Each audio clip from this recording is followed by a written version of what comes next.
Hola, bienvenidos a la tarde de NTN 24, el canal de las Américas. Soy Idania Chirino. Como siempre, un gusto y un compromiso acompañarles cada día. Comenzamos con el informe de la ONG Human Rights Watch sobre abusos de grupos armados ilegales en el Catatumbo, una región del nororiente de Colombia cercana a la frontera con Venezuela. Según el documento, hay casos de asesinatos, desapariciones, violaciones sexuales, reclutamiento de menores y desplazamiento forzado.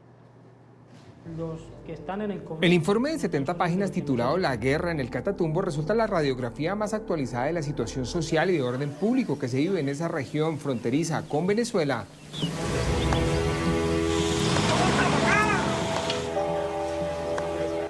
Y la investigación está delimitada específicamente en lo que ocurre después de la firma del acuerdo de paz entre las FARC y el gobierno Santos. En ese lapso, paradójicamente, se documentó un aumento en prácticamente todos los índices analizados. Ese día, pues, a raíz de una clase de educación física que estaba realizando, pues sale el balón y me fui a recogerlo. En vez de los niños ir, yo les dije que no, que yo iba. Y ahí fue cuando la mina se activó. Human Rights Watch encontró que las nuevas dinámicas entre los actores armados en la región son el principal determinante de ese problema. En la zona operó el Frente 33 de la entonces guerrilla de las FARC. Después del proceso, inició la feroz disputa.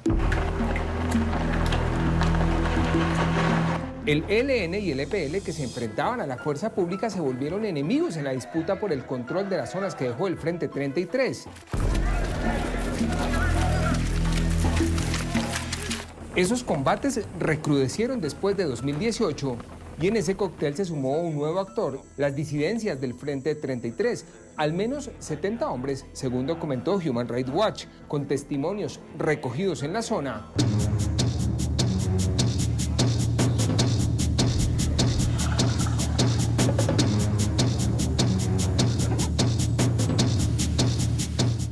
Ya eran 4 actores armados en disputa y aún faltaba un elemento determinante, la llegada masiva de ciudadanos venezolanos. Aquí todos los días, todos los santos días hay 2 y 3 muertos. Más de 80 entrevistas realizadas en abril de este año, recopilaciones documentales, consultas de documentos e informes oficiales que están recogidos en este informe final. El informe de Human Rights Watch también relata cómo miles de venezolanos huyen desesperados de su país por la crisis y terminan metidos en el conflicto armado internacional colombiano. Dice la ONG que los grupos ilegales controlan los pasos fronterizos entre Colombia y Venezuela. Desplazamientos. Las cifras gubernamentales recogidas en el informe de Human Rights Watch hablan de 40.000 personas desplazadas en el Catatumbo desde 2017. La mayoría de los casos ocurrieron en 2018. A la región del Catatumbo, que a partir...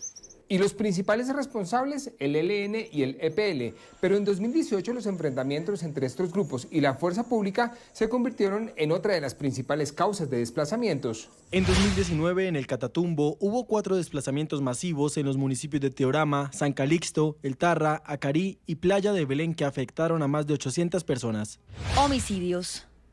La tasa de homicidios en el Catatumbo es 3 veces más alta que la nacional, 79 por cada 100.000 habitantes. Los grupos ilegales asesinaron a 109 civiles en 2018. Esa cifra a julio de este año va en 77 asesinatos. Los defensores de derechos humanos no han escapado de ese difícil panorama de violencia. Dice el informe que van 14 asesinatos desde 2017.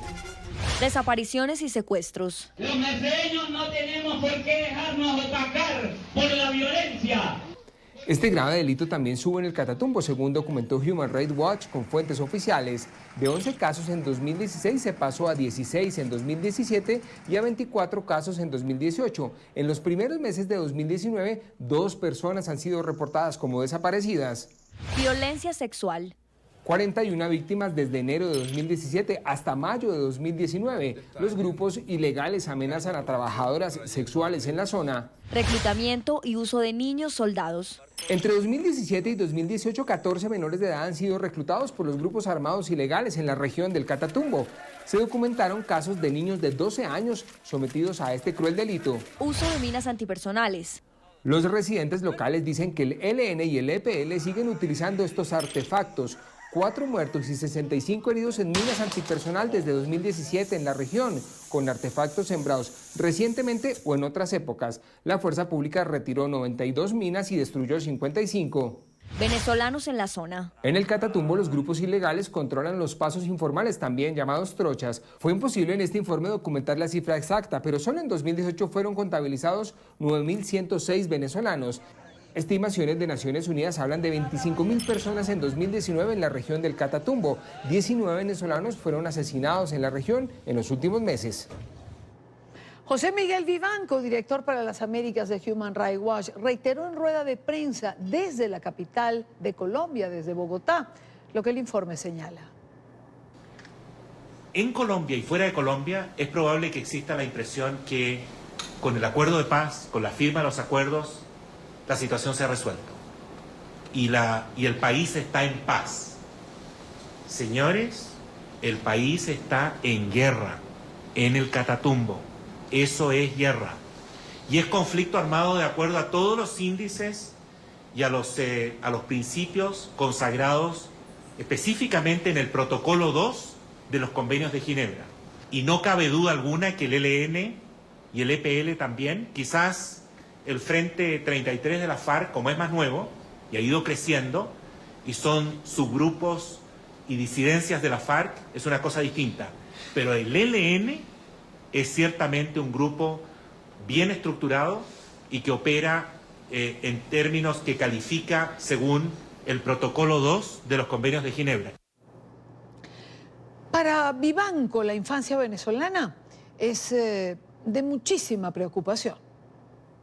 Hay niños venezolanos que están siendo reclutados también. Eso se lo podemos decir con total certeza. Hay niños venezolanos, niños que pueden ir entre los 10 años y los 14 años, reclutados por la fuerza, por el ELN, por el EPL y también por el Frente 33 de la FARC. Los niños son presa fácil y aquellos que están raspando coca se exponen a ser capturados por estos grupos, sometidos por los grupos y obligados a participar en actividades delincuenciales. Son las 5:12, ha cambiado el reloj. 5:12, hora costa este de los Estados Unidos. Revisamos otros temas que hacen parte de la agenda informativa de este día. Es noticia la Fiscalía General del Ecuador, que solicitó prisión preventiva contra el expresidente Rafael Correa. Durante una audiencia pública en la Corte Nacional de Justicia, la fiscal general Diana Salazar pidió encarcelar a Correa, radicado en Bélgica, por presuntos delitos de cohecho y asociación ilícita, en el marco de la investigación Sobornos 2012-2016. La Fiscalía General también solicitó prisión preventiva para el ex vicepresidente Jorge Glass, el exsecretario del Agua Walter Solís y el exsecretario de la Administración Vinicio Alvarado. El Ministerio Público investiga aportes irregulares al movimiento oficialista Alianza País, organización de la cual Correa era el líder.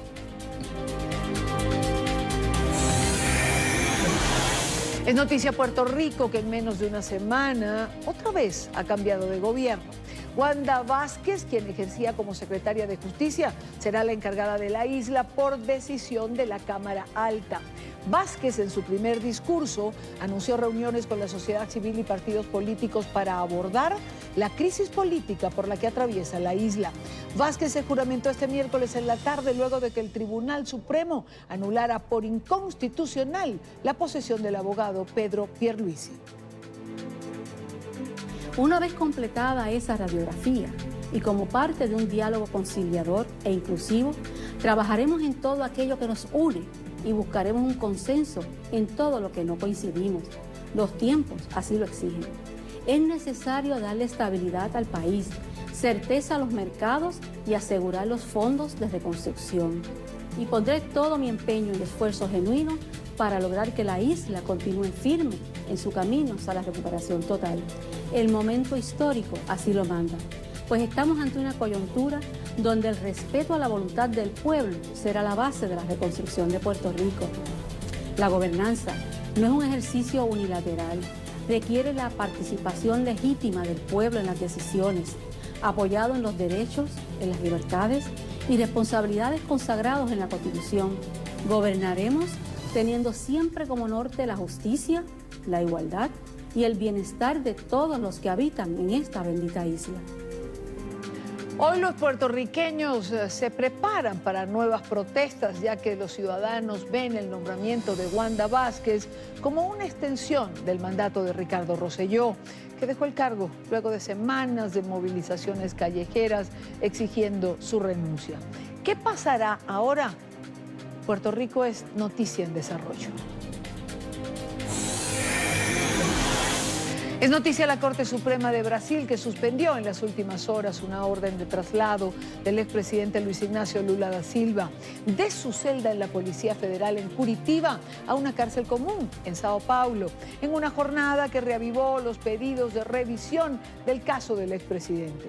Por 10 votos a favor contra 1, el Supremo Tribunal Federal decidió mantener al exmandatario en la sede policial de Curitiba hasta analizar si el ex juez y actual ministro de Justicia Sergio Moro fue parcial al condenarle por corrupción.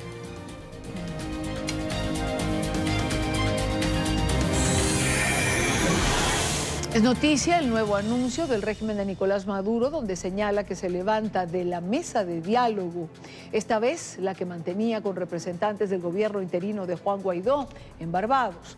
Argumentó que la decisión se debe a las más recientes sanciones económicas que impuso la administración de Donald Trump y que bloquearon totalmente los activos estatales de Venezuela en territorio estadounidense. Luis Laya, en Caracas, tiene reacciones. Luis.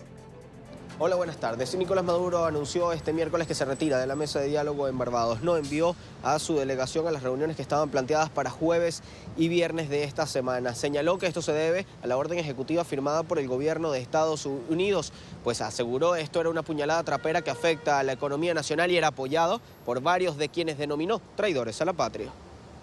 El imperialismo norteamericano se volvió loco y metió una puñalada trapera al alma de Venezuela, a la vida económica de Venezuela. Y ellos salieron a hacer fiestas, a aplaudir. En esas condiciones, no. Tras el anuncio de Nicolás Maduro de no enviar a su delegación a Barbados y levantarse de la mesa de diálogo ante la nueva sanción impuesta por el gobierno de Estados Unidos, las reacciones de los líderes democráticos no se han hecho esperar. El representante de Juan Guaidó ante el mecanismo de Oslo, el vicepresidente de la Asamblea Nacional, Stalin González, criticó la decisión a través de Twitter y aseguró que lamenta que tras decir que estaban abiertos a hablar, se retiren. Asimismo, la líder de Vente Venezuela, María Corina Machado, entiende que la reacción de Nicolás Maduro es porque en el mundo lo ven como un hombre no dispuesto a cumplir los acuerdos a los que se pueda llegar en ese diálogo. Indica es una farsa y por eso endurecen sus medidas. Le quedó muy claro al régimen que ese cuento no se lo comen más. Se le puso fin. Se dijo hasta aquí. Si Maduro lo que pretendía es que iba a levantar las sanciones con ese engaño, pues bueno, creo que quedó muy clara que la señal de la comunidad internacional es que no se van a levantar las sanciones, sino que van a venir más. Además, señala que los intereses de Nicolás Maduro son económicos y al ver frustradas sus opciones por las sanciones decide retirarse. Señaló que es el efecto de la orden ejecutiva, que calificó como acertada. Es correcta porque contribuye a cerrar los mecanismos de financiamiento ilícito que tiene este régimen utilizando la plataforma financiera de los Estados Unidos. Es oportuna porque ha servido para precisamente ponerle fin a la farsa de diálogo y dejar claro que es una mentira. Distintos parlamentarios venezolanos han exigido que continúe la presión al régimen de Nicolás Maduro. Esperan pueda lograrse una salida democrática y pacífica a la crisis que vive el país, mientras que el propio Maduro pidió a Diosdado Cabello emprender nuevas acciones, esta vez más fuertes en contra de quienes señaló como traidores a la patria. Y ya sabe lo que hablamos, Diosdado. Vamos a activar una contraofensiva con la Asamblea Nacional Constituyente, con todos los poderes, y vamos a hacer justicia. Varios de los líderes democráticos en Venezuela han señalado que es necesario continuar ejerciendo presión, bien sea a través de las sanciones o intentando retomar esta mesa de diálogo para poder sacar a Venezuela de la crisis en la que está a través de una forma pacífica y democrática. Han indicado que más allá de las decisiones de Nicolás Maduro, es importante conseguir un cambio. Desde Caracas, Venezuela, para la tarde de NTN 24, Luis Alejandro Laya. Gracias, Luis Alejandro, por la información. A esta hora, cuando son las 4:19 minutos en Quito, en Ecuador, quiero saludar a Gustavo Tarre Briceño, embajador de Venezuela ante la Organización de Estados Americanos. Embajador, buena tarde, gracias por acompañarnos. Buenas tardes, Idania, siempre es un gusto. Igual para nosotros tenerle. Embajador, ¿era previsible que Maduro se levantara de la mesa? ¿Era cuestión de tiempo, quizás? Yo no creo que era previsible el momento, lo que no creo que nadie pueda haber sido tomado de sorpresa. Todo esto es una jugarreta en el fondo para ver si sigue ganando tiempo. Yo estoy seguro que dentro de unos días van a volver a la mesa y bueno, habrán ganado 3, 4 días, que no es mucho, porque ya esta negociación está llegando a su punto final. Si no se produce un resultado en cuestión de días, de 1 o 2 semanas, esa negociación naufraga definitivamente y ya entrarán a jugar otros factores que puede ser la profundización de las sanciones o la invocación por parte de Venezuela del Tratado Interamericano de Asistencia Recíproca.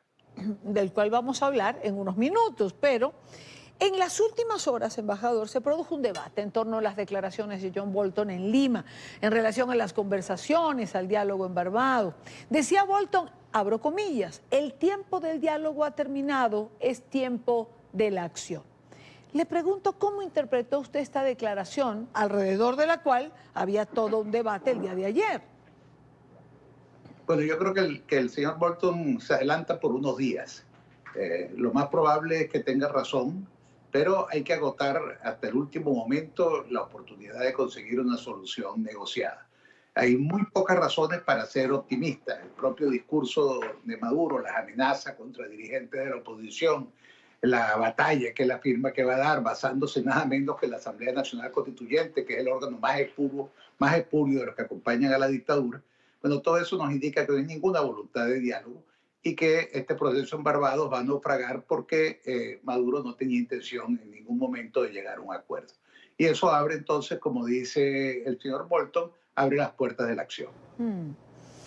El presidente interino, el presidente Guaidó, decía que él iba a seguir en la mesa. Unos estaban a favor, otros estaban en contra de esto.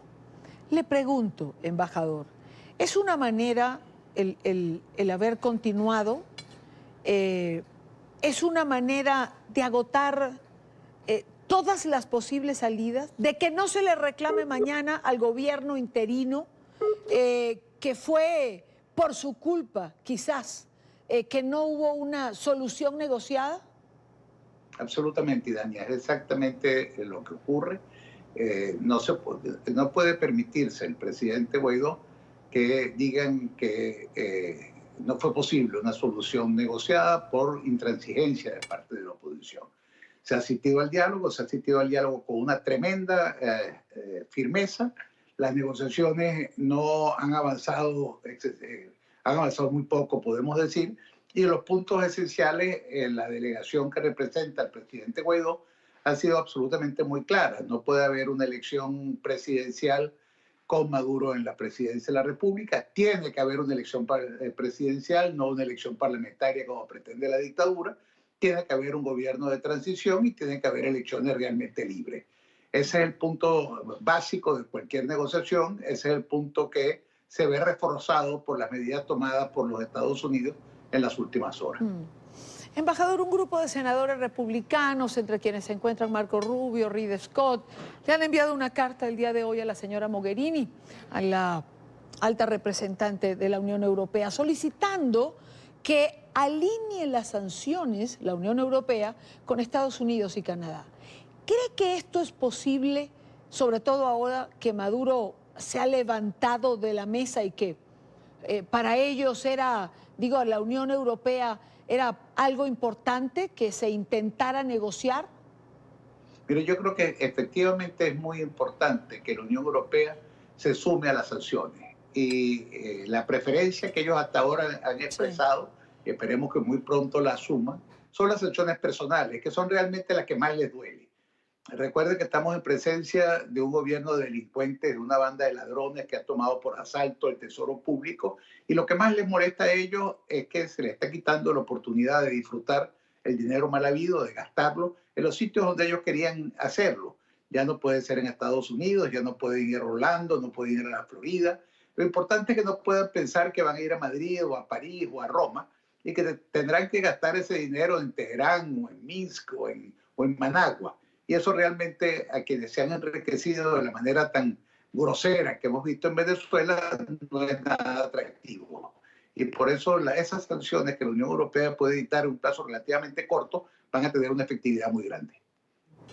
Embajador, hablemos ahora del TIAR que finalmente está en la OEA. El Tratado Interamericano de Asistencia Recíproca ya está en la organización.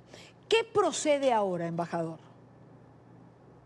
El Tratado tiene una gama de opciones. Una de esas opciones es la negociación.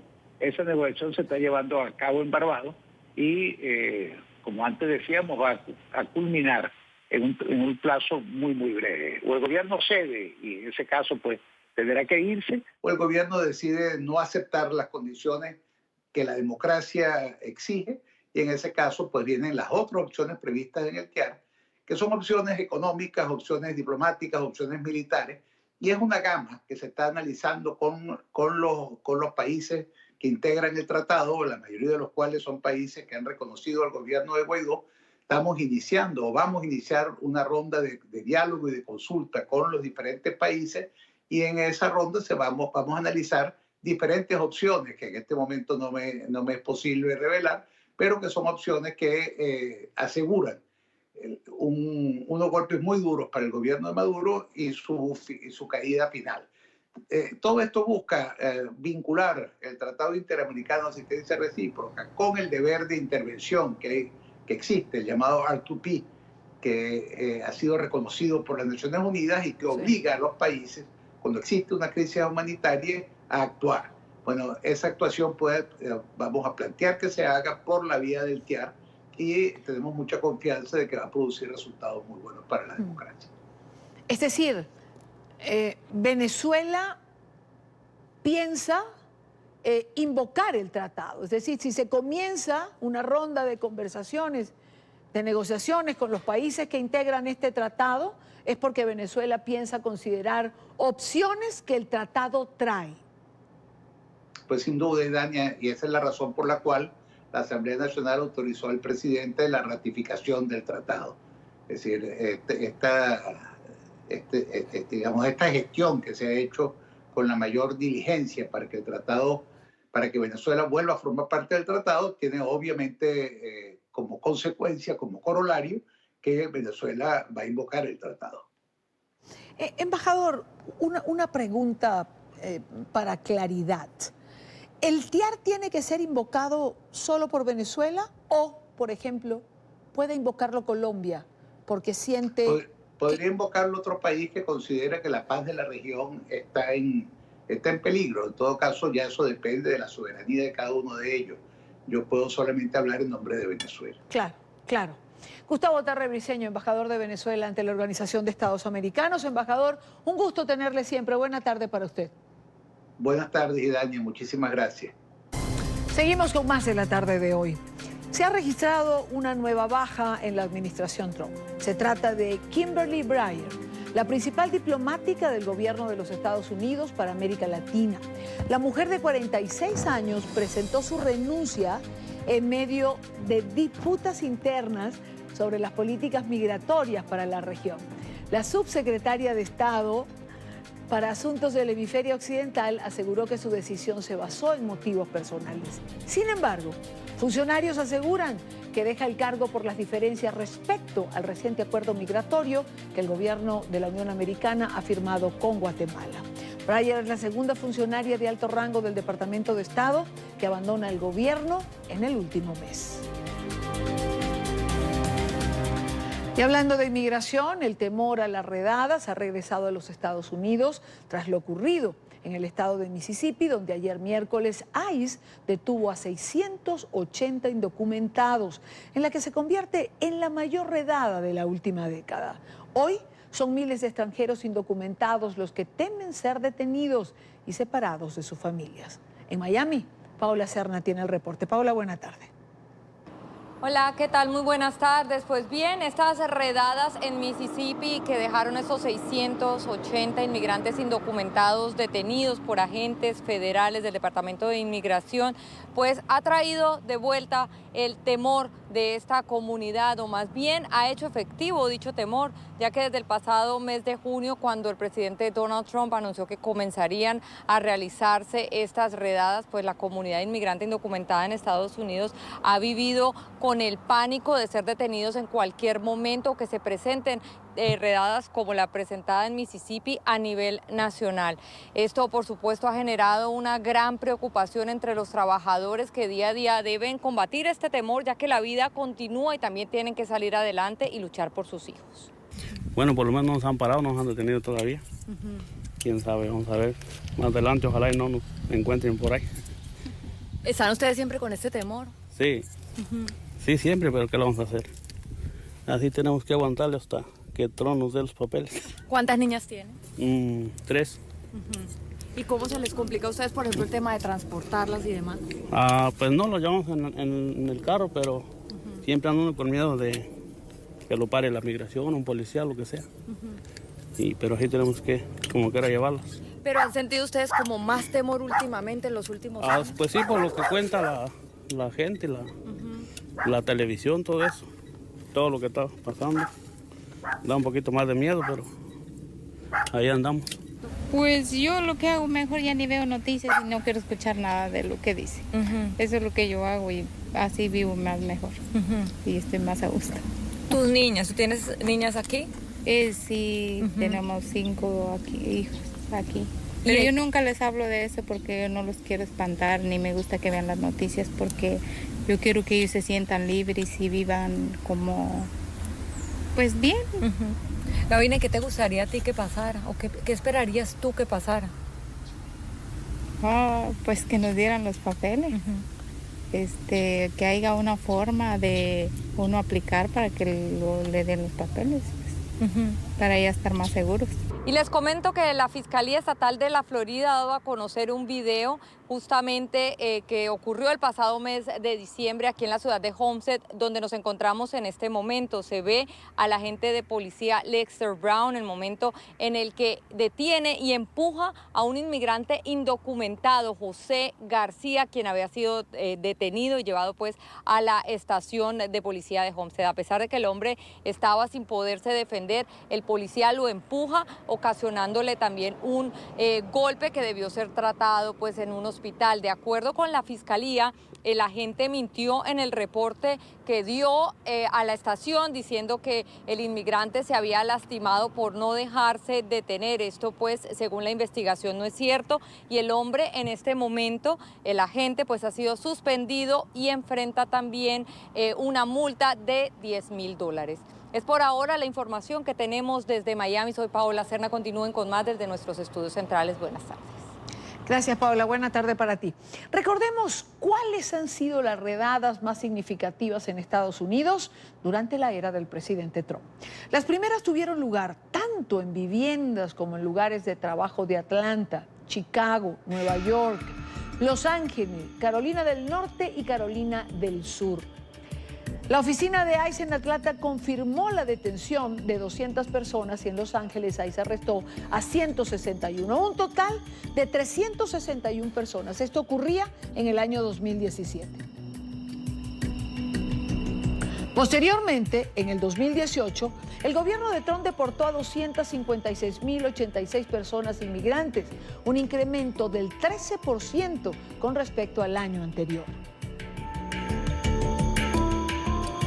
Desde el 13 de mayo hasta el 11 de julio de 2019, ICE arrestó a 899 personas que tenían orden de deportación definitiva en una estrategia llamada Operación Crosscheck. La mayoría tenía condenas penales. Y este miércoles, como lo mencionamos anteriormente, ICE detuvo a 680 trabajadores de 7 plantas procesadoras de alimentos en distintas localidades de Mississippi, donde existe una alta presencia de inmigrantes de origen latino. Se trata de la mayor redada de la última década en los Estados Unidos.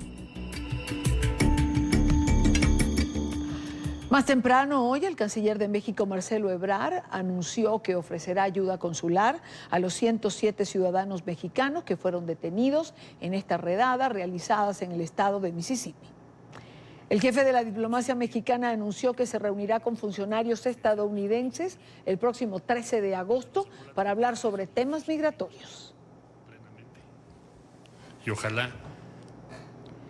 Y en esta parte del programa nos acompaña Artemio Arreola. Él es director político de la Coalición de Illinois para los Derechos de Inmigrantes y Refugiados. Señor Arreola, buena tarde, gracias por acompañarnos. Pues un gusto de tenerme aquí, de podernos invitar. Muchas gracias por compartir. Señor Arreola, indudablemente los migrantes hispanos están ante una realidad. Por un lado, la amenaza de que pueda ocurrir una situación similar a lo ocurrido en El Paso, y por el otro, estas redadas masivas en búsqueda de indocumentados. ¿Qué hacer frente a esto? Obviamente, los más vulnerables vienen siendo en este momento los inmigrantes indocumentados y más los latinos, pero cabe resaltar que los inmigrantes no solamente son inmigrantes indocumentados, no solamente son latinos, hay de todo el mundo en Estados Unidos. Por la gran retórica que el presidente ha venido lanzando desde la campaña y ahora como presidente, por eso es que se hace más vulnerable nuestra comunidad inmigrante latina, pero no es porque sea un tema único. Los inmigrantes indocumentados son de todas partes del mundo aquí en Estados Unidos, clarificando. Por el otro lado, también ha premiado el discurso de odio racial y es lamentable esta gran redada. Después de una gran masacre en El Paso, hay una psicosis, hay un miedo que no es de ahora, ha venido ya premiando por varios meses, pero después de eventos tan notorios, esto se incrementa. Por ejemplo, nosotros aquí en el estado de Illinois tenemos una línea de ayuda en la que la gente llama y le proporcionamos información y muchas veces cuando la gente está detenido, ahorita daré el número para que la gente lo tenga también. Pero te quiero decir que el día de hoy tuvimos varias llamadas y simplemente porque había agentes de policías o agentes de inmigración en diferentes vecindarios comiendo, la gente ya tenía miedo, caminando, la gente tiene miedo al simplemente verlos. Le tiene más miedo a cualquier individuo tal vez con una arma. Ese es en este momento la realidad que se está viviendo en nuestras comunidades de inmigrantes. Es decir, ¿el temor puede ser la constante en la familia hispana el día de hoy? Primero, no solamente hace 2 días antes de la redada, era en todo el mundo porque podías encontrar un loco disparando ahí que trajera la consigna de la supremacía blanca, ¿verdad? Después de hoy se incrementa mucho más ese mismo miedo, pero ahora en la comunidad indocumentada. Pero no te estoy hablando solamente de las personas que no tienen documentos, porque nuestras familias son mixtas. En una familia puedes encontrar ciudadanos, naturalizados o nacidos acá, residentes e indocumentados. Y por un miembro que sea afectado le va a doler a toda la familia. Entonces, siempre estamos ahorita con el temor de que pueden ser 10 en una familia y uno ser indocumentado, se va a trabajar. ¿Qué está pasando? Todo el mundo está preocupado. ¿Qué nos puede pasar? Ahora, las organizaciones como la que usted representa prestan ayuda a las personas que puedan necesitarla. Eso entiendo. Es más, lo invito a que dé el teléfono, por favor, de la organización para quienes puedan llamar. ¿Qué pueden consultar? ¿Qué tipo de ayuda prestan? El teléfono que les voy a dar no necesariamente es el de nuestra organización. Es un teléfono que hemos puesto a disposición de las familias. Es el 1-855-435-7693. Lo voy a repetir. ¿Sí? Es el 1-855-435-7693. En inglés es 1-855 Help My Family.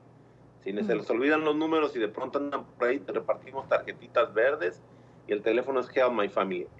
Lo que pueden encontrar ahí son recursos legales o asistencia personalizada y hay otras cantidades de servicios, ¿no? Cómo hacerte ciudadano, cómo renovar tu DACA, dónde hay talleres informativos, todo eso está en esa línea. Hay diferentes extensiones que pueden marcar, pero también si quieren hablar con una persona siempre lo van a poder hablar. Y también hay personas que contestan en diferentes idiomas, porque esto no es exclusivo de inmigrantes latinos la gran mayoría. Por ejemplo, aquí en Chicago hay más polacos que en Polonia, que en Varsovia. Hay las comunidades hindú, hay otras comunidades grandes de inmigrantes muy fuertes, bastante grandes aquí en el área de Chicago, en las grandes ciudades como Nueva York también. Y eso es lo que pueden encontrar en nuestra línea de ayuda. También pueden reportar redadas, pueden reportar lo que está ocurriendo y nosotros mandamos un equipo de respuesta rápida. Esta árbol o esta red de apoyo está en el estado de Illinois. Tenemos 47 organizaciones hermanas como nuestra coalición a través del país que podemos reconectar. Por eso tal vez nos cueste un poquito más de tiempo si nos llama gente de otro estado, pero sí lo hacemos también. Es que si nos pueden llamar, los reconectamos a buscar servicio legal. Te pongo un ejemplo. Ahorita tú acabas de mencionar que de los 107 mexicanos que fueron detenidos, que el consulado pone a disponibilidad para la defensa de los derechos de estas personas o derechos consulares, pues mira, lo que estas personas van a necesitar es asistencia legal, porque muchas de ellas tienen 10 años en este país, tienen buen carácter moral, y muchos de ellos pueden demostrar que su separación o deportación va a causar un daño grande a un ciudadano americano. En este caso, muchos son sus hijos. Fue lo que yo estuve viendo en los reportes. Estas personas pudiesen tener una manera de quedarse aquí, pero tienen que tener un proceso legal y hay que contratar un abogado. Pues muchas veces no tienen el dinero para eso también. Entonces, nosotros tenemos organizaciones de abogados que a bajos costos o sin costo les pueden ayudar. Entonces, como eso que está haciendo el canciller de México, deben de hacer muchos otros países para ayudar, pero a tener asistencia legal, tal vez en sus propios consulados, con abogados certificados en Estados Unidos que le puedan asistir a estas personas caso por caso. Es decir, lo recomendable en esta circunstancia como la que se presentó en Mississippi es asesorarse legalmente. Muchos de ellos, eso es lo que le entiendo, señora Arreola, a pesar de haber sido detenidos, pueden justificar su permanencia en el país. Tienen una manera de pedir un permiso de trabajo. Hay un proceso en el cual pudiesen quedarse, pero para eso necesitan tener asistencia legal. Ahora, cada caso es diferente, no funciona como que el remedio de la tía o de la abuela, no, pues que tómate esto, a mí funciona así. No. Claro, en esta cuestión es caso por caso, es diferente. Mi recomendación para la gente que nos esté escuchando es que no se esperen a que llegue inmigración y los detenga, ¿verdad? Si pueden, vayan a un taller de asistencia en el cual le digan más o menos un diagnóstico qué fuese lo que ocurriese el día que te llegan a detener. Si tienes una opción o no la tienes. ¿Para qué? Para que si no la tienes, mejor ni gastes, porque a lo mejor ese dinero lo vas a ocupar si te vas. Claro, lo que pasa, señora opción, Arreola, lo que pasa es que yo creo que el miedo los paraliza. Es decir, hasta ir a consultar les da temor hacerlo, no entendiendo que es mejor tener claridad sobre el caso particular. Efectivo. Cada uno tenemos un caso diferente. Entonces, hay iglesias, hay organizaciones en sus comunidades en el cual pueden preguntar, ¿verdad? Ahora, con un abogado, por lo regular, la primera consulta es gratis también. El abogado le puede decir más o menos su caso. Y de plano le va a decir, si tienes oportunidad, el día que te agarren, esto es lo que tienes que tener. Ténganlo a la mano. Si no, de una vez mejor ahorren y mejor si los van a llevar, ni modo, ¿verdad? Claro. También que tengan un plan. Deben tener un plan. ¿Con quién dejan los niños? ¿Quién vende el carro? ¿Qué hacen con la casa? Tienen que tener un plan. Desafortunadamente, esto que te voy a decir es la verdad, pero a veces no la queremos enfrentar. Es como todos sabemos que nos vamos a morir y pocos hacemos un plan para el día que este momento llega, ¿verdad? Más o menos así, te lo pongo así de crítico porque así lo es, ¿ok?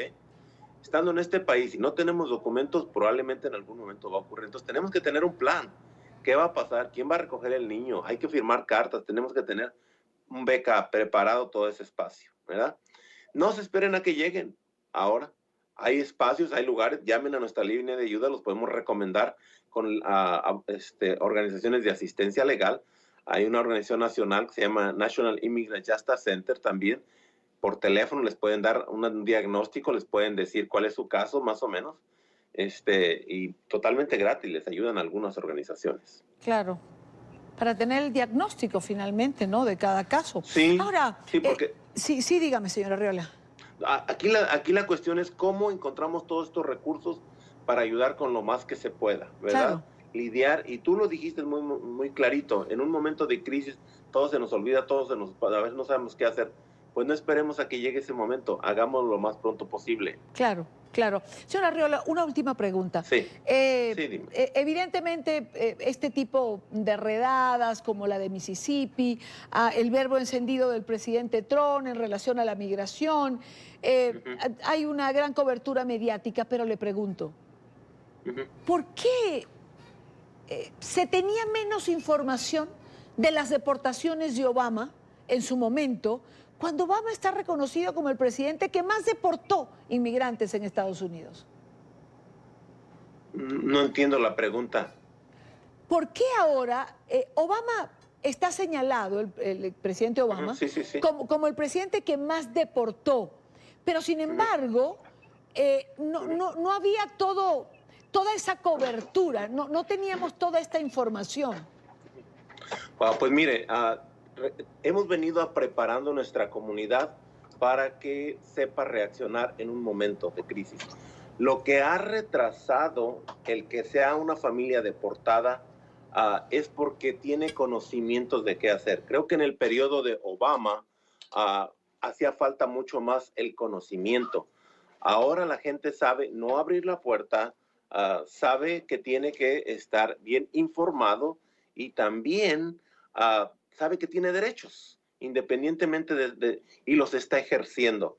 Eso no quiere decir que esta administración no esté arrestando más, solo que no ha podido deportar más, porque la gente tiene más conocimientos. Ahora, después de 10 años puede quedarse. Bueno, cada vez tiene 4 años más. Ahora el presidente Trump, hay gente que ya cumple más tiempo, se les crea oportunidades para poder quedar. Pero él no lo dijo, no lo prometió y lo está cumpliendo. Dijo, voy a ser peor que Obama. Quiero ser más malo, quiero deportar más. Él lo dijo desde campaña y toda esta intención es de cumplir lo que él dijo. Quiere construir el muro, que aunque no sirve para nada, lo hemos dicho, pero es un símbolo de asustar al pueblo americano, bajar más recursos y demostrarle que es más malo a la base conservadora republicana a la cual él le ha prometido ser mano dura contra los inmigrantes. Pues señor Arriola, le agradezco muchísimo el que haya estado con nosotros estos minutos en NTN 24. Un placer y aquí estamos en contacto. Le voy a poner aquí en pantalla también, este es el número, esta es la tarjetita, para que las personas puedan volver, copiar, tener el número, compartirlo con sus familiares en Estados Unidos. Y que por favor nos llamen, ¿ok? Lo hemos puesto en pantalla, señor Arriola. Excelente. Lo hemos puesto varias veces, así que no se preocupe, que la gente ha podido copiarlo y ha tenido tiempo a lo largo de nuestra entrevista de copiar ese número a través del cual pueden obtener información. No solo en Illinois, sino como usted ha dicho, hay 47 organizaciones a nivel nacional y ustedes pueden redireccionar esas llamadas. Muchísimas gracias. Efectivamente. Cuídese, hasta luego. Hasta luego. 5:55 minutos. Sentido adiós a las víctimas de la masacre en El Paso, en Texas. Este miércoles fue entregado el primer cuerpo de una de las 8 víctimas mortales de origen mexicano del tiroteo en El Paso. Se trata de la maestra Elsa Mendoza Márquez. El carro fúnebre cruzó la frontera con destino a Ciudad Juárez, donde la esperaban amigos y familiares. Otros 3 cuerpos serán repatriados en las próximas horas. Y antes de ir a la pausa, las Naciones Unidas han reaccionado a la decisión de Maduro de retirar a su equipo negociador de la mesa de negociaciones en Barbados. La ONU reafirmó su deseo de que los venezolanos encuentren un camino pacífico y negociado a la crisis en el país. Este jueves también ha trascendido una nueva reacción de parte de la alta comisionada de los derechos humanos, Michelle Bachelet, sobre la extensión de las sanciones que Estados Unidos impone a Venezuela. Alejandro Rincón tiene la información. Hola, feliz tarde para todos. La determinación de Nicolás Maduro de levantarse de la mesa de diálogo establecida en Barbados envía un mensaje confuso a la comunidad internacional reunida aquí en la ONU. Hace solo 2 días, su embajador a Naciones Unidas, Samuel Moncada, decía abiertamente a la prensa que estaban comprometidos con el avance y la continuidad de ese proceso de diálogo en materia política. Sin embargo, esa decisión de Nicolás Maduro va en contravía de esa voz entregada esta misma semana. Una realidad de la cual ha tomado nota la Organización de Naciones Unidas. Como lo sabemos, a través de la declaración que entregó hoy el portavoz del secretario general de Naciones Unidas, Antonio Guterres. Así recibe el organismo internacional la decisión de Maduro. Nosotros estamos tomando nota sobre estos desarrollos y esta declaración sobre la que usted se refiere. Por nuestra parte, solo podemos establecer nuestro apoyo al secretario general y el apoyo que ha expresado a la asistencia de Noruega en Venezuela y un acuerdo negociado es urgente para alcanzar una resolución pacífica a la crisis. No solo de parte de la Secretaría General de la ONU han trascendido reacciones hoy sobre Venezuela. En el transcurso de este jueves hubo una rueda de prensa atípica entregada por el embajador encargado de Rusia ante Naciones Unidas. En ese espacio con los medios de comunicación surgió una declaración de parte de Moscú que se mantiene hasta ahora del lado de Nicolás Maduro y ha hecho un contrapeso principal a los esfuerzos liderados por los Estados Unidos con el objetivo de que haya un cambio de rumbo político en territorio venezolano. En los siguientes términos se pronunció el diplomático ruso a propósito de la extensión de las sanciones económicas impuestas por la Casa Blanca a Nicolás Maduro. No es un secreto que nosotros nos oponemos a cualquier implementación extraterritorial de sanciones bilaterales, y no creo que nosotros somos los únicos que hacemos esto. No estamos tratando de interferir cuando los Estados Unidos desarrolle o no una relación con otros países, así que esperamos la misma actitud de parte de cualquier miembro de la comunidad internacional. Eso estaría en línea con la declaración de las Naciones Unidas, así que nosotros no esperamos algo extraordinario en esta situación. Los dejo por ahora con otro dato alrededor de la extensión de las sanciones económicas impuestas por los Estados Unidos a Nicolás Maduro y que está en conexión directa con el sistema de Naciones Unidas. Desde Ginebra, la alta comisionada para asuntos de derechos humanos de la ONU, Michelle Bachelet, emitió una nueva voz sobre esta última decisión de la Casa Blanca. A través de un comunicado aseguró que está profundamente preocupada por el impacto severo que puede tener en los derechos humanos de los venezolanos esta extensión de las sanciones económicas, y además advierte que este nuevo paquete de sanciones es extremadamente amplio y no contiene las medidas suficientes para mitigar el impacto de ese castigo económico en los más vulnerables entre la población venezolana, que suelen ser los más afectados por este tipo de decisiones en materia económica. Es todo lo que tenemos para ustedes por ahora. Continúen con más en la tarde. Continuamos con más en la tarde de hoy, cuando son las 6:06 de la tarde en Venezuela. Mientras el régimen de Nicolás Maduro se levanta de las conversaciones en Barbados, miles de venezolanos siguen buscando la forma de abandonar el país. Los consulados de distintos países en Caracas están abarrotados de ciudadanos. Oliver Fernández prepara este informe. Así amanecieron los consulados de Ecuador, Chile y Perú en Caracas.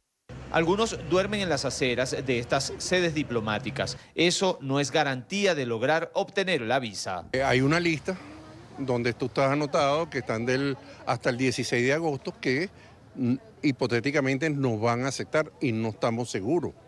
Porque una cosa que estés anotado en una lista, ¿entiendes? Y otra cosa es que tú tengas chance hasta el 16 de agosto de entrar para que entregues los recaudos, porque no quiere decir que te van a aceptar la visa. La crisis los ha obligado a tomar la decisión de abandonar el país. Es muy difícil cuando tú vas a comprar un kilo de tomate a 19.000 bolívares y tú ganas 40. Entonces es imposible para subsistir. La separación de la familia sin dudas es lo más difícil. Toda mi familia está afuera. Mi madre, mis hermanos, mi hija, mi nieto. No es fácil. De verdad que no es fácil. Para nada. Se fue hace 2 años y medio. ¿Tiene ese tiempo que no los ve? Sí. está más grande. Según la foto y los videos.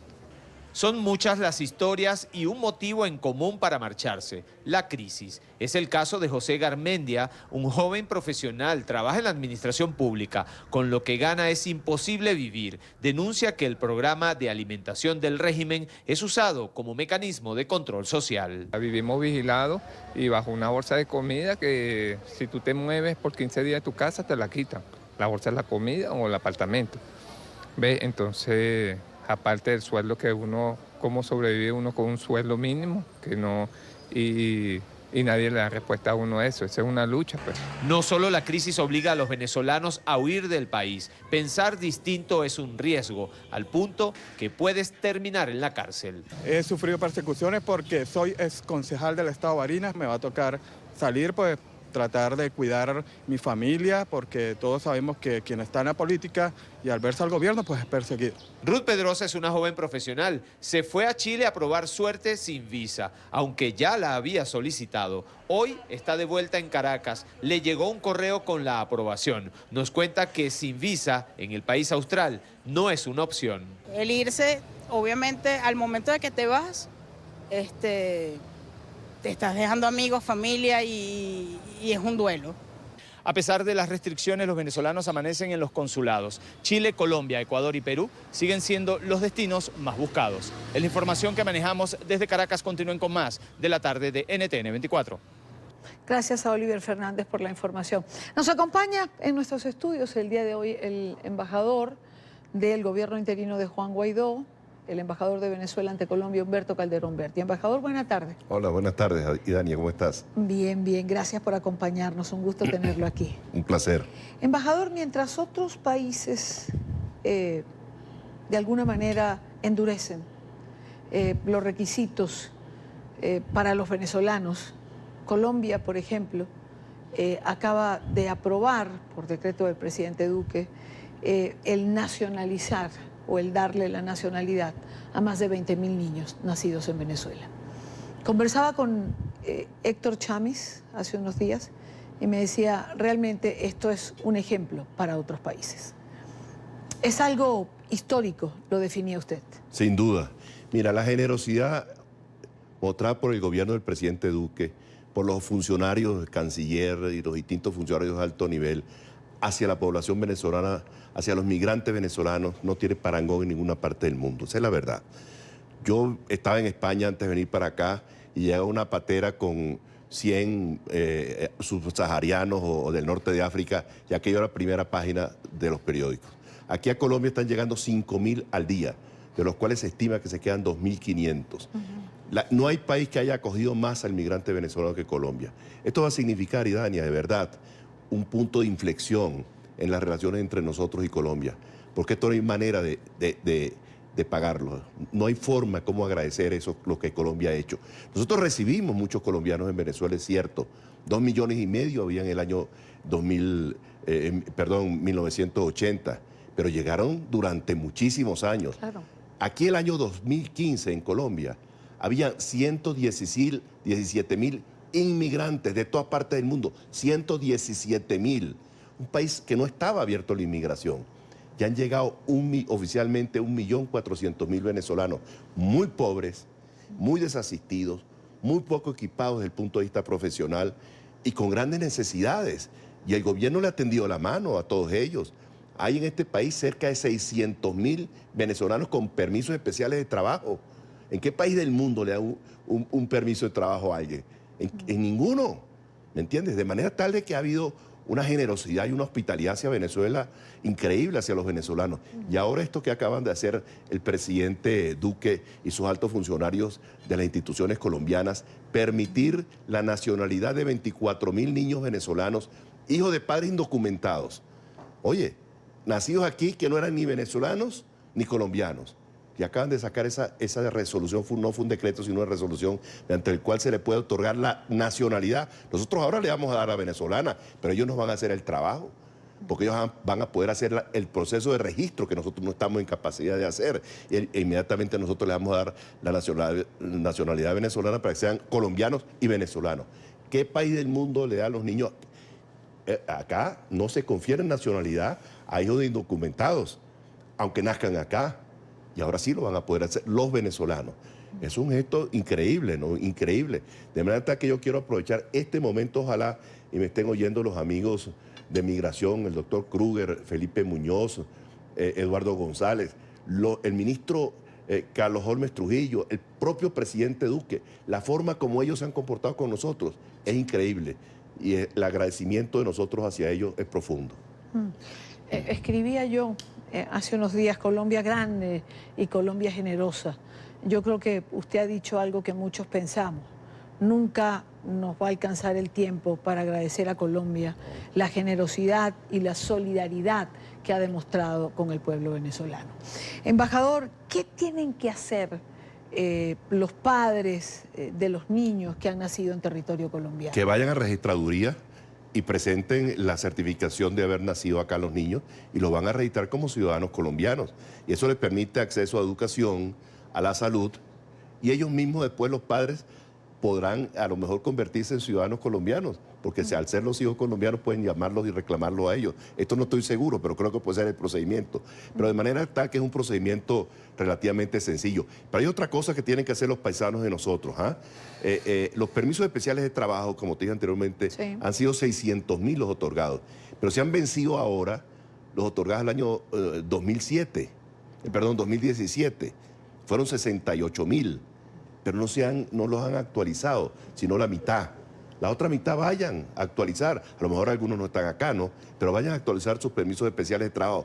Venimos hace unos minutos de una reunión con el director de Migración Colombia, el doctor Cristian Kruger, que ha sido una persona extraordinariamente generosa con nosotros, no nos arregla los problemas, nos trata con tanta cortesía, con tanta gallardía. La verdad es que uno se siente como obligado con ellos. Venimos a una reunión con él y nos acaba de decir que están trabajando en otra cantidad de decisiones que yo no estoy en condiciones y estoy autorizado para explicar ni para divulgar, que van a ir en el mismo camino de facilitarle la presencia de los venezolanos acá en Colombia. Por cierto, yo les recomiendo, ojalá y lo pudieran ver, a los paisanos venezolanos, unas reflexiones que hace Cala. Sí, claro. ¿Las viste tú? No, no. No, es una cuestión extraordinaria, le llega a uno al alma, de qué es lo que uno tiene que entender e interiorizar como migrante. Ojalá, y te lo voy a pasar a ti a ver si ustedes de alguna manera lo pueden poner en televisión, porque hace una serie de reflexiones. Nació en Cuba, vivió en Estados Unidos, vivió en Canadá, hoy es ciudadano del mundo. Pero mira, una cosa tan extraordinariamente humana, lo que él plantea, de que nosotros tenemos en lo más recóndito del corazón la tierra, pero tenemos que acostumbrarnos a que estamos en otros países, cumplir con las leyes, comportarnos. Eso es importantísimo. E interiorizarnos que tenemos que contribuir y respetar el país en el cual nosotros estamos viviendo. Eso es importantísimo. Es importante y lamentablemente, porque hay que decirlo, hay quien se equivoca, hay quien viola las leyes, hay quien se mete en problemas o los crea, y eso al final nos perjudica a todos los venezolanos que estemos en alguna parte del mundo, ¿no? Eso tiene una explicación, mira. Un venezolano que haya nacido en los últimos 20, 25 años, ¿qué ha visto, Idania? Esto. ¿Qué es lo que tenemos en Venezuela? Anarquía, irrespeto a las leyes, poco concepto de ciudadanía. Esa es la verdad. Entonces viene a un país donde hay instituciones, donde hay leyes, donde hay separación de poderes, y entonces la gente le cuesta acostumbrarse a entender que eso existe. Y eso es condición fundamental para el arraigo, que tú entiendas la cultura, que tú entiendas las costumbres de la gente, que tú respetes su manera de pensar y su manera de ser, porque aquí nos están recibiendo, nos reciben en Ecuador, nos reciben en Chile, en Perú, y lo primero es tratar de integrarnos a esas sociedades. ¿Cómo nos integramos? Comprendiéndolos a ellos, no tratando de ser que ellos sean como nosotros, no. Cada quien es como es, pero nosotros comprenderlos a ellos, porque los que estamos siendo huéspedes somos nosotros. Y tenemos que respetar sus leyes, tenemos que respetar sus culturas, tenemos que respetar sus tradiciones, y eso es fundamental. Claro, ahora, embajador, Ecuador, Chile, Perú, digamos, no quiero decir complicado, pero han los requisitos los han endurecido para los venezolanos. Eso tiene una consecuencia directa sobre Colombia. Claro. Porque Colombia es el país de paso. Al tener problemas en Ecuador, en Perú, en Chile, una mayor cantidad de migrantes va a quedarse en Colombia en ese tránsito y evidentemente esto tiene un impacto.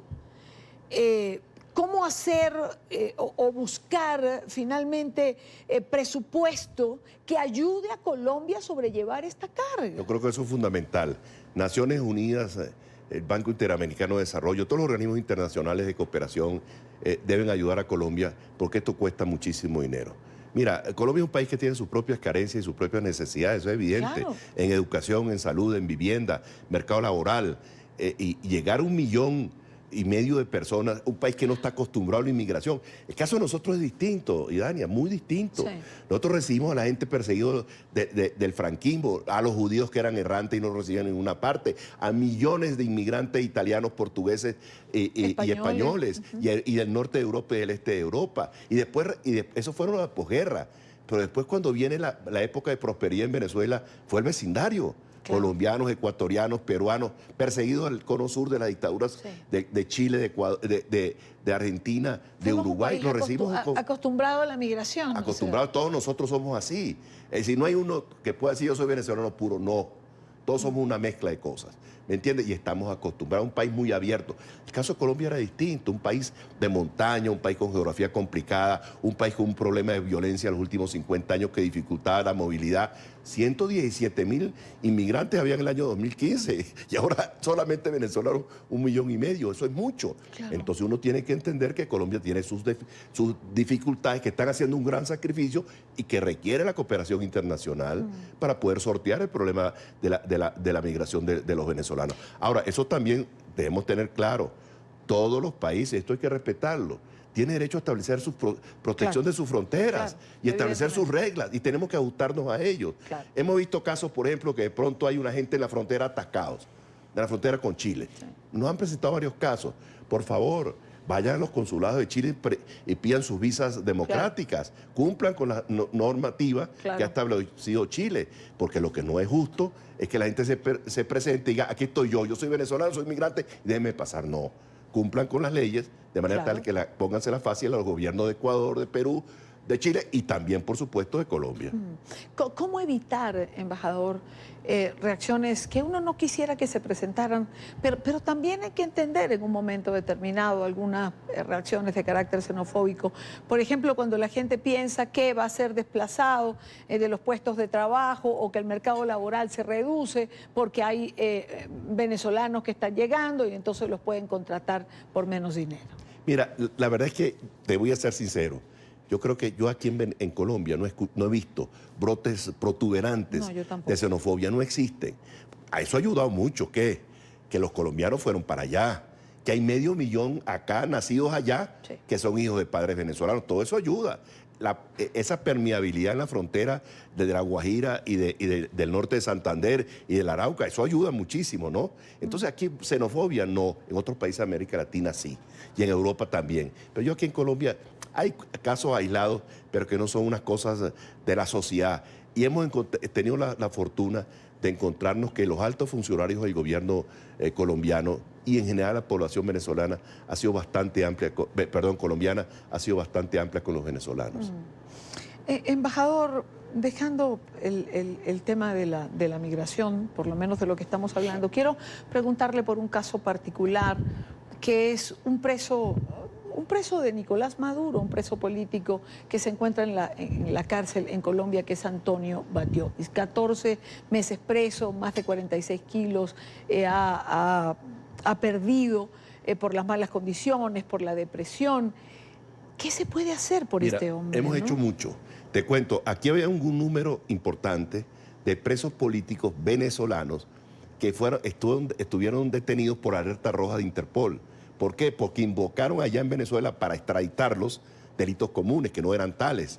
Y se pudo establecer un mecanismo con la Fiscalía venezolana, la fiscal de acá, que está acá, la doctora Ortega Díaz, se pudo establecer un mecanismo mediante el cual ellos certificaban efectivamente que estos no eran delitos comunes, sino delitos presos políticos, y se escarcelaron. Todos están en la calle, a excepción de Batiotis. ¿Por qué Batiotis no? Porque el gobierno del régimen venezolano, al no poderlo extraditar desde acá porque no es ciudadano venezolano, establecieron una triangulación con Grecia, con el gobierno de Chipras. Entonces invocaron delitos cometidos allá y eran falsos. El único delito que ha cometido el señor Batiotis es un delito de tráfico hace 20 años, pero está preso. Hemos cubierto todas las instancias habidas y por haber aquí en Colombia, y el caso está actualmente en fiscalía, creo. Nosotros fuimos, yo le mandé una nota al fiscal respetuosa donde le alertaba sobre esto. Le decía, por favor, vea, revise este caso. Hemos hablado de otras instancias importantísimas de Colombia. Ya lo que nosotros tenemos que hacer, y Dania lo hicimos. Estamos en eso. Yo estoy en contacto permanente con la familia del señor Batiotis. Ojalá y se pueda lograr la libertad del señor Batiotis más temprano que tarde. No lo puedo dejar ir, embajador, sin preguntarle en relación al diálogo y a lo dicho por Maduro el día de hoy, de no sentarse a la mesa, de romper el diálogo. Bueno, ya lo había anunciado Delcy Rodríguez también, ¿no? A raíz de las sanciones de los Estados Unidos. Claro, yo leí y escuché la noticia y decía, bueno, pero ¿con quién está dialogando? ¿Con los representantes de Guaidó o con Estados Unidos? En todo caso, el diálogo ha creado también un debate de las distintas posiciones. Sí, es cierto, ¿no? Yo personalmente pienso que el gobierno, el régimen de Maduro, ha mangoneado, como dicen los españoles, a la oposición. La oposición ha acudido de buena fe, ¿no? A negociar de buena fe. ¿Qué es lo que ha hecho el régimen? Ganar tiempo. Y eso ha causado un malestar generalizado entre la población, eso es cierto, ¿no?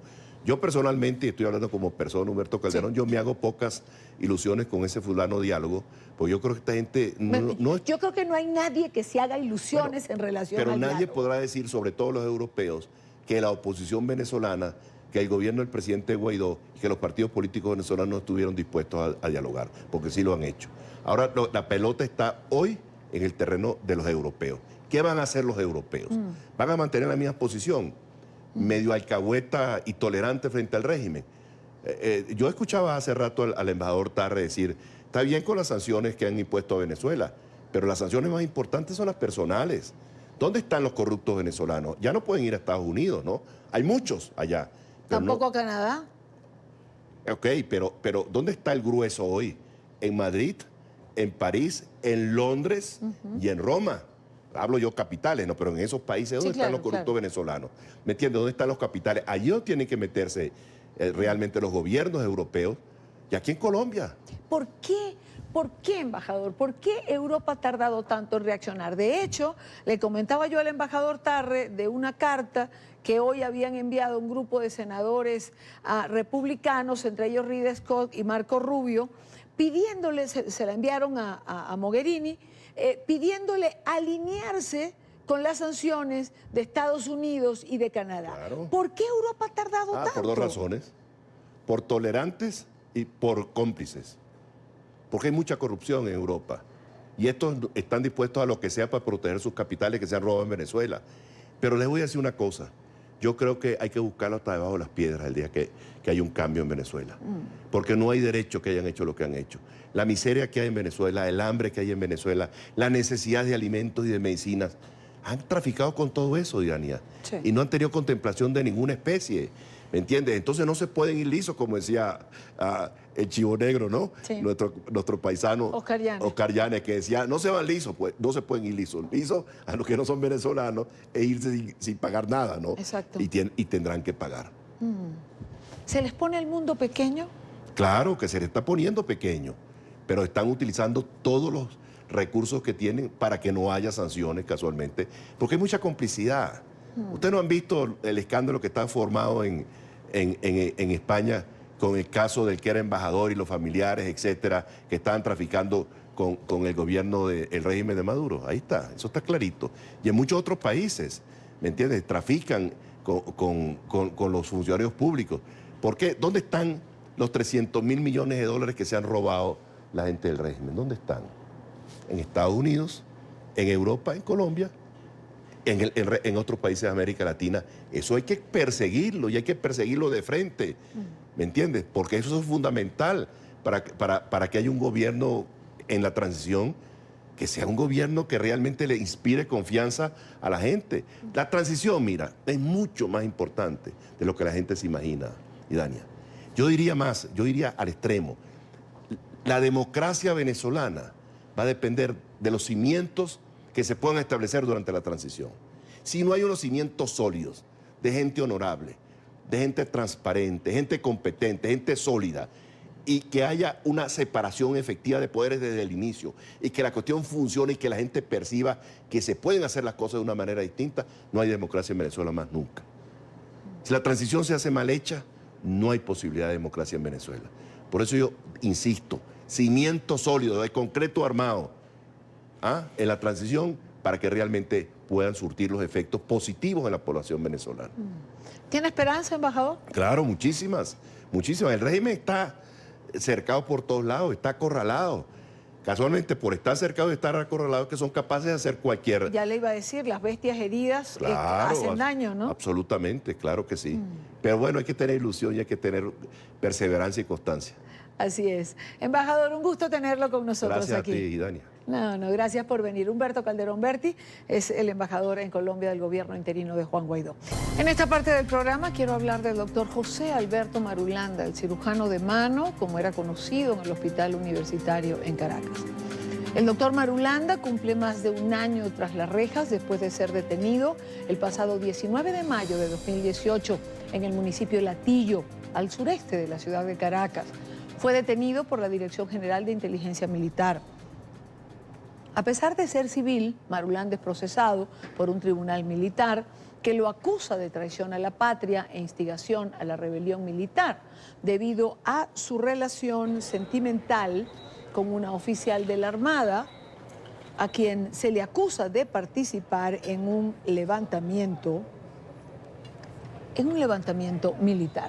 Torturado de diferentes maneras, se encuentra hoy en la cárcel militar de Ramo Verde. Sus familiares temen por su salud, tanto física como mental. En nuestro estudio, en Caracas, nos acompaña Victoria Marulanda, hija del doctor José Alberto Marulanda. Victoria, buena tarde, gracias por estar aquí. Buenas tardes, Idania, muchas gracias por la oportunidad. Me gustaría recordar, por difícil que pueda ser, las torturas a las que fue sometido su padre, porque es bueno que nuestra teleaudiencia entienda de qué estamos hablando. Sí, bueno, a mi papá se lo llevan detenido el 19 de mayo del 2018 y lo desaparecen durante 4 días la Dirección de Contrainteligencia Militar. Durante estos 4 días nosotros no tuvimos acceso a él de ninguna manera y durante estos 4 días fue los días en que mi papá recibió torturas para obtener información acerca de una supuesta conspiración militar y querían saber también el paradero de su novia para aquel entonces. A mi papá lo asfixiaron con bolsas plásticas, lo amenazaron con arrancarle las uñas y destruir sus manos para que nunca más pudiera ejercer su profesión. Le colocaron una carpeta en la cabeza y lo golpeaban entre varios funcionarios hasta que perdía la conciencia y después le saltaban encima para despertarlos. Le hicieron pasar hambre, sed, lo golpeaban entre varios. Muchas veces es por esto que mi papá perdió la audición en el oído derecho. Tuvo varias lesiones a nivel del torso, tiene una lesión hoy en día en la columna. Mi papá perdió la sensibilidad en las manos porque ellos apretaban fuertemente las esposas y no le permitían que las moviera y los colgaban de las esposas. Y bueno, sí, eso más que todo. Bueno, es realmente una crónica del horror cuando uno tiene la oportunidad de escuchar a lo que son sometidos los presos políticos en Venezuela. En el caso de su papá, además, es un preso político sin hacer política, porque era un profesional de la medicina. Sí, mi papá ha ejercido su profesión como doctor por más de 25 años Era profesor universitario, director del posgrado de cirugía de la mano de la Universidad Central de Venezuela, y hoy está preso, está siendo acusado de instigación a la rebelión militar. Ahora, Victoria, ¿es cierto que el médico forense cambió la experticia para que no apareciese las consecuencias de la tortura a las que fue sometido? Sí, te lo voy a explicar como nos lo explicaban a nosotros los abogados. Por favor. A mi papá, luego de esos 4 días, lo presentan a un tribunal militar. La persona que lo había revisado antes de que él fuese presentado la primera vez en tribunales militares no fue la persona que aparece, que firma el informe médico forense del expediente de mi papá. Este fue alterado, donde dice que mi papá no tiene ningún tipo de rastros de tortura, y mi papá dice que esa persona que aparece en el expediente no fue la misma doctora, porque él dice que fue una mujer quien lo revisó, no es la misma doctora que aparece en el expediente, que es un hombre, el que firma el examen forense del expediente de mi papá. Victoria, ¿cuál es el estado de su padre actualmente, física, psíquicamente hablando? Ok, mi papá hoy tiene un cuadro depresivo diagnosticado por los médicos del Hospital Militar aquí en Caracas. Tiene una tendencia suicida diagnosticada, eso lo dice su informe. Quedó sordo del oído derecho, perdió la sensibilidad en las manos, él no siente en sus pulgares y le cuesta muchísimo cerrar. Como ya te dije, está sordo del oído derecho, tiene una lesión en la columna por la cual debería de ser intervenido y revisado porque tiene muchísimo dolor, le cuesta mucho subir y bajar escaleras. Y bueno, hacia la parte emocional de mi papá es una persona que ha cambiado drásticamente desde el último día que nosotros lo vimos. Él emocionalmente no está bien, es una persona sumamente inestable, llora muchísimo, tiene cambios de humor que son bastante preocupantes para nosotros, sobre todo sus hijos, que somos los que vamos a visitar. Y bueno, esto es producto de torturas, y por más que las torturas físicas han parado, por lo menos las torturas que ya van hacia la parte emocional de la persona han continuado. A mi papá tardaron 10 meses en que le dieran chance de que al primer médico lo revisara. Fueron 10 meses donde mi papá no recibió ningún tipo de atención médica. Entonces, bueno, por más que ya no lo torturan de manera física, quedan rastros, las personas cambian, y como mi papá, hay miles aquí en Venezuela que han sufrido cosas como las de mi papá y muchísimo peor. ¿Lo ves con frecuencia, Victoria? ¿Perdón? ¿Lo pueden ver sus hijos con frecuencia? Sí, nosotros tenemos acceso a mi papá todos los fines de semana, viernes, sábado y domingo, siempre y cuando que aquí afuera, en el panorama nacional, no pase nada que les haga a los funcionarios que están de guardia en Ramo Verde a suspender las visitas. Claro, claro. ¿Qué les dice su papá cuando lo ven? Él nos habla mucho acerca de que él ha conocido el monstruo desde adentro. Eso es algo que mi papá me repite muchísimo. Él no nos cuenta mucho de cuál ha sido su experiencia, sino que él nos las escribe y nosotros nos las llevamos. Él no entiende cómo él llegó allá. La verdad es que eso es algo que él repite muchas veces. Hay días que está muy de ánimos y nos cuenta de cuáles son sus proyectos una vez que salga de Ramo Verde, y hay otros días que se da por vencido, dice que ya no entiende qué sentido tiene seguir, pero bueno, eso es más que todo lo que nos dice. Claro. Victoria, en este momento, ¿cuál es su estatus jurídico? Ok, mi papá hoy está en lo que se conoce como un limbo jurídico.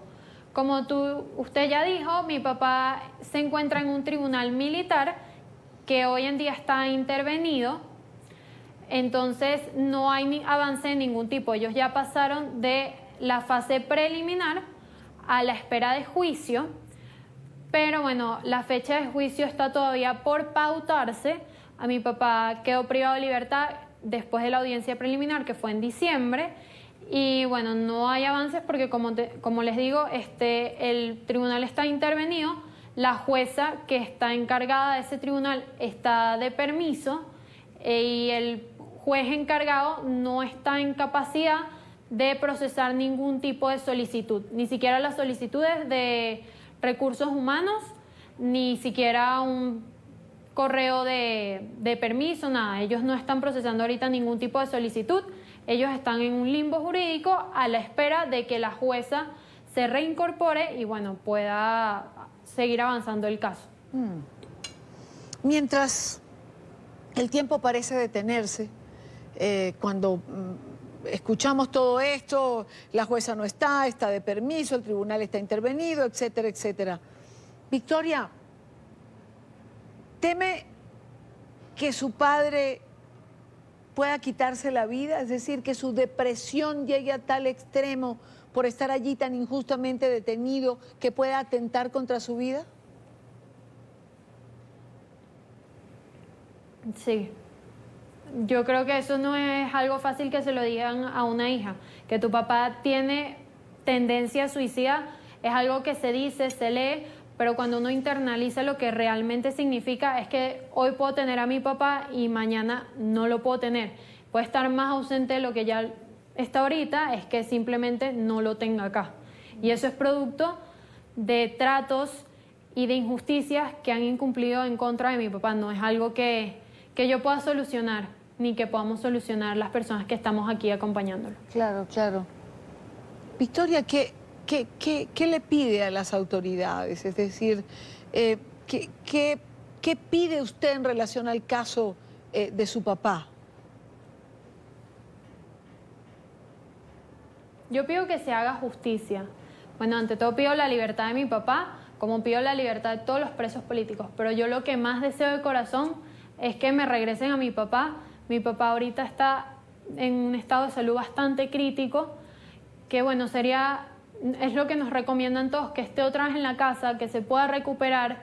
Y yo creo que eso es lo que pido a las autoridades, que por favor me regresen a mi papá, que se haga justicia no solo con mi papá, sino con los cientos de presos políticos que hay aquí en Venezuela, porque sí los hay, y porque sí los torturan, y porque no vuelven a ser las personas que fueron alguna vez antes de entrar a la cárcel. Victoria Marulanda, hija del doctor José Alberto Marulanda. Victoria, muchísimas gracias por estar con nosotros, por compartir parte de la historia de su padre, injustamente preso, un cirujano. No, gracias a ustedes. Un médico apreciado y respetado por la comunidad médica y por los ciudadanos. Como bien señalas, Victoria, un preso como tantos otros, y lo único que se pide es justicia. Con aplicar la justicia sería suficiente, sería darle una salida a todo este tiempo de horror en que parece haberse detenido los casos de tantos venezolanos presos. Gracias, Victoria. Buena tarde. Igual para ustedes. Muchas gracias.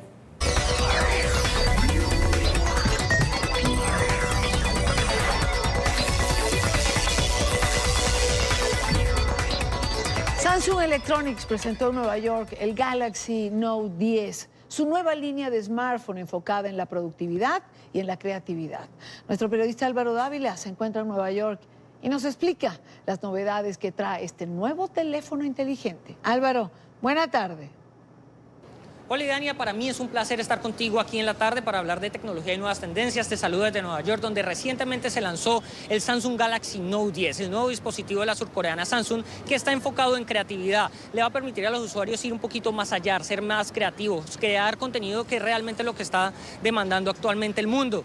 Y este dispositivo pues cumple a cabalidad porque da rendimiento, tiene una pantalla mucho más grande. Además, le permite tener una batería a los usuarios que dura casi en promedio 2 días si no se utiliza a un rendimiento total, y de un día si se utiliza con un rendimiento full óptimo, es decir, grabando video, que es lo que nos gusta a nosotros los periodistas todo el tiempo. Ahora, hay un punto adicional que yo creo que hay que destacar acá totalmente y es el uso del S Pen, ese lápiz óptico que tiene este smartphone que le va a permitir a los usuarios ser un poquito más creativos y más productivos. Un ejemplo de ello, por ejemplo, ahora puedes tomar notas a través de Samsung Notes y esas notas las puedes convertir a digital, las puedes además exportar a Word o a un PDF, lo que te va a agilizar mucho más el trabajo. Y ahora bien, llega una segunda característica que me pareció muy interesante y es que le va a permitir a los usuarios grabar video y sonido. Generalmente encontramos que los smartphones te permiten grabar la pantalla o capturar la pantalla incluso a través de aplicaciones, pero no te permiten grabar el audio. Y eso genera, digamos, un problema a la hora de producir. En esta ocasión, con este nuevo smartphone, nuevo teléfono inteligente, se va a poder utilizar tanto el audio como el video y esto va a ser muy interesante, por ejemplo, para los bloggers, para los youtubers, incluso para nosotros los periodistas cuando queramos contar una noticia o incluso queramos hacer un tutorial o una explicación de algún contenido. Esas dos características me parecieron muy interesantes. Ahora, yo creo que este dispositivo está muy enfocado en la parte de video. Le va a permitir a los usuarios, por ejemplo, hacer profundidad, tener profundidad de campo cuando están grabando, le va a permitir hacer un zoom al audio en un cuadro determinado para tener un mejor sonido y además le va a permitir manejar super steady o estabilización óptima dentro del video, pues para que esos videos que nosotros grabamos no queden con ese movimiento generalmente que causa mucha molestia cuando subimos nuestros contenidos a las distintas plataformas. Entonces yo creo que es un dispositivo que cumplió a cabalidad en su lanzamiento, que mantiene su ADN en lo que se ha presentado en los diferentes años y que realmente pues yo creo que va a ser muy innovador y va a ser muy atractivo para los usuarios. Me despido desde aquí, desde Nueva York, y Dani, espero que esta información te haya gustado, que nuestros televidentes hayan disfrutado y espero próximamente mostrarte este dispositivo allá en nuestros estudios internacionales. Seguro que sí, así será. Gracias, Alvarito. Gracias, como siempre, por estar con nosotros con tus noticias, sobre todo de tecnología. Con esto llegamos al final de la tarde. Recuerden seguir nuestras cuentas en Twitter, también en Instagram. Son plataformas para encontrarnos. Termina la tarde, comienza la noche. Jefferson Beltrán tendrá a José Miguel Vivanco, director para las Américas de Human Rights Watch, hablando del informe que hoy se ha presentado en Bogotá, en la capital de Colombia. Nosotros les esperamos mañana a la misma hora para compartir, debatir, analizar la agenda informativa del día. Buena tarde.